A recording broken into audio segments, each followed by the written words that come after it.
আসসালামু আলাইকুম আমার দিনের বোনেরা, আমার দিনের ভাইয়েরা ভালো আছেন তো?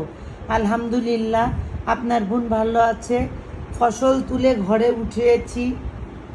একটা বড় কুমড়োর পাশে আমার এই যে বারান্দা বাগানের সবজি, রসুন, পেঁয়াজ আর আলু।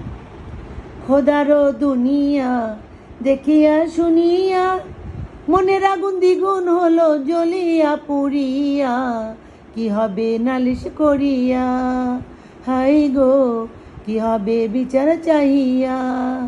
আমার দিনের বোনেরা, আমার দিনের ভাইরা, যদি আমার কোনো কথায় ভুল হয়ে থাকে ক্ষমা করবেন। ফিলিস্তিনিতে আমাদের মুসলিম ভাই বোন, মা বাবা, যত ছোট শিশু সন্তান আছে তাদের পরে যে অত্যাচার হচ্ছে, আমরা রব্বুল আলামিনের কাছে তাদের জন্য দোয়া করি আর তাদেরকে যেন আল্লাহ তাআলা হেফাজত করে।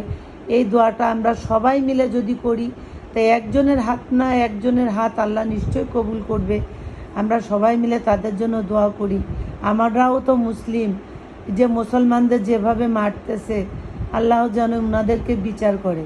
এই বিচারের ভাগ আল্লাহর কাছে দিয়ে দিলাম, হেফাজতের ভারও তার কাছে দিয়ে দিলাম। আর আমার এই সবজি বাগানটুকু যদি আপনাদের ভালো লেগে থাকে, ভালোবেসে থাকেন, লাইক কমেন্ট শেয়ার অবশ্যই করবেন। আল্লাহ হাফেজ।